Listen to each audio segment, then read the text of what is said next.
Être rémunéré à sa juste valeur. Combien de fois vous l'avez entendu, cette petite phrase? Vous vous l'êtes dite intérieurement.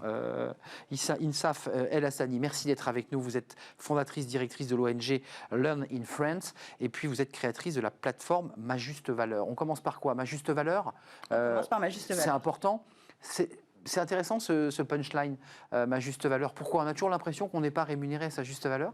Parce qu'en fait, moi, je suis avocate de formation et je travaille dans la finance. Et en fait, j'ai appris que sur n'importe quel marché, dont le marché de l'emploi, il y a le juste prix et la juste valeur. Comme le jeu, quoi. Exactement. Un juste prix.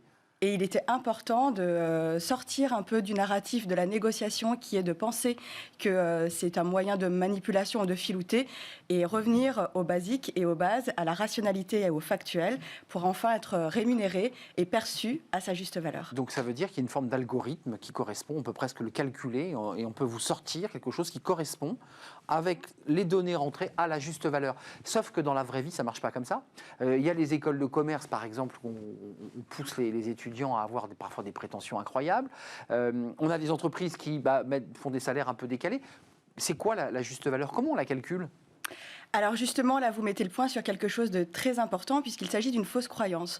On est dans la fausse croyance que les grilles de salaire sont quelque chose de sacro-saint et qu'on ne peut pas aller à leur rencontre. Alors qu'en réalité, c'est faux puisque les grilles de salaire sont en fait des constantes, des généralités qui sont sorties par le marché du travail. Mais évidemment, il faut les adapter à ces circonstances personnelles. Et c'est là où moi, j'apprends à travers ma juste valeur et cette pédagogie-là, la méthode pour aller déterminer sa juste valeur sur le marché de l'emploi. Alors Insaf, il faut quand même préciser que Ma Juste Valeur, c'est un travail de podcast, c'est un podcast que vous proposez, qu'on met dans ses oreilles.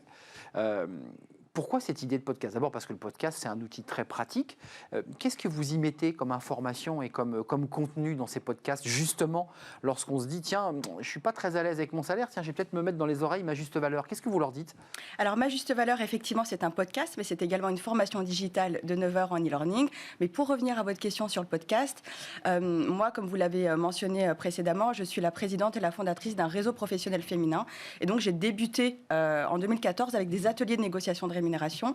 Nous avons fait le tour de France et le tour du monde avec cet atelier de négociation de rémunération. Nous avons appris à plus de 5000 femmes à négocier leur rémunération. Et fin 2019, j'avais cette volonté d'aller plus loin. Et c'est pour ça que j'ai eu l'idée d'utiliser ce médium qu'est le podcast. Et ça a marché puisqu'aujourd'hui, nous sommes à plus de 250 000 femmes qui ont été sensibilisées à la négociation de rémunération. On voit le visuel avec ce casque Ma Juste Valeur. Dites-moi, qu'est-ce qui bloque? Vous avez vu, aujourd'hui, on a une thématique très féminine avec une jeune créatrice au début de notre émission, des mères de famille qui ont des postes à responsabilité, et puis Fanny Griesmer, bien sûr, puis vous qui venez clôturer notre émission sur... Qu'est-ce qui se passe chez les femmes? Il y a un plafond de verre, il y a comme ça des doutes, on se dévalorise, on se rapetisse quand on est une femme? Alors je pense que ça va au-delà de tout ça. On est vraiment dans les inégalités salariales sont un problème systémique. Ah, c'est pas sociologique, je le présentais comme un problème sociologique. C'est sociologique également, mais ça, ce n'est qu'une jambe du problème. C'est un vrai problème systémique. Aujourd'hui, la difficulté avec les inégalités salariales, c'est que, et c'est là où Ma Juste Valeur, justement, c'est une solution pédagogique, une solution RH à 360 qui est innovante puisqu'elle adresse les deux jambes du problème systémique.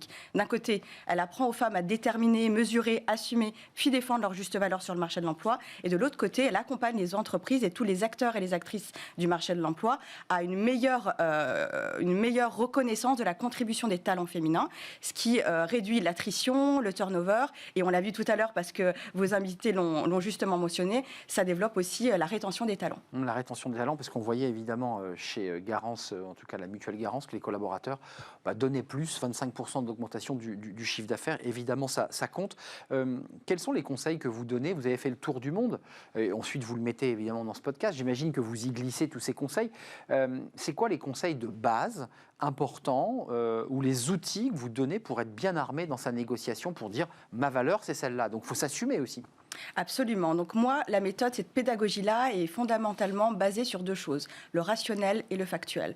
L'argent est une notion qui est très chargée émotionnellement et l'idée vraiment, c'est de ramener de la rationalité. Et pour ce faire, moi, je dis toujours que savoir négocier sa rémunération, c'est d'abord déterminer ce que l'on veut, déterminer ce que l'on vaut et puis apprendre à le demander parce qu'il faut utiliser des éléments de langage neutres, effectivement, effectivement, et faire attention au verbatim et à la sémantique. À quoi on doit faire attention? Parce que parfois, soit on se rapetisse, soit on en fait trop et on en dit trop, et on passe pour quelqu'un un peu d'arrogant ou de fanfaron. C'est quoi le bon tempo, le bon langage? Alors, vous avez mis le doigt sur quelque chose de très essentiel. Le verbatim est très important. Comme je l'ai indiqué, la notion d'argent est très chargée émotionnellement de part et d'autre. Il est donc très important de faire attention aux mots que l'on choisit. Je vais vous donner un exemple très concret. Si vous allez voir votre N+1 ou votre manager et que vous lui mentionnez que vous voulez une augmentation de salaire, il va avoir tous les voyants rouges dans sa tête qui s'allument. En revanche, si vous lui faites part d'une volonté de votre velléité de rééquilibrer votre rémunération ou de la réajuster, tout de suite, on rentre dans la rationalité. Rééquilibrer, réajuster.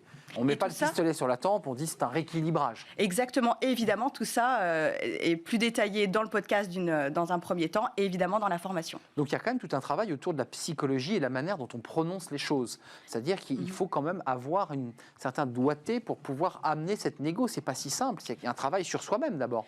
Absolument. Alors moi, j'ai toujours l'habitude de le dire. La négociation de rémunération, c'est quelque chose qui s'apprend. De la même manière qu'on apprend à conduire une voiture, on doit apprendre à négocier sa rémunération. Et de la même manière, quand on est une entreprise, on doit apprendre à être libéré des biais de genre qu'on rencontre et dont qu'on a mentionné tout à l'heure dans cette fabuleuse émission.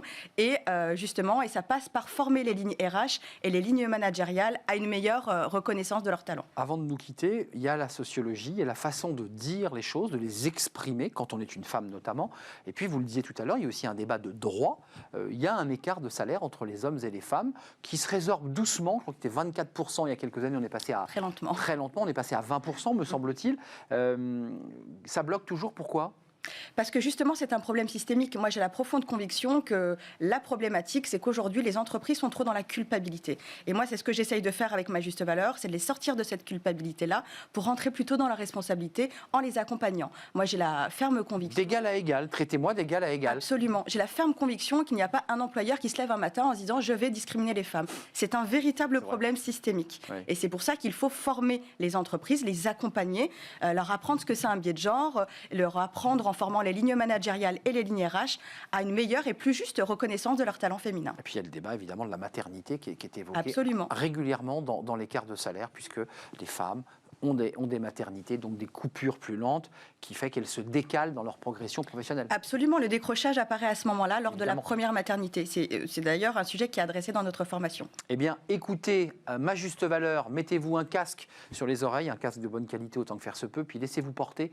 Ça va vous redonner quoi? De l'énergie et de la confiance? Plutôt même de la dignité. On se rend compte que lorsque les personnes arrivent à vocaliser, verbaliser leur juste valeur et qu'ils l'obtiennent, c'est vraiment toute leur dignité qu'on leur rend.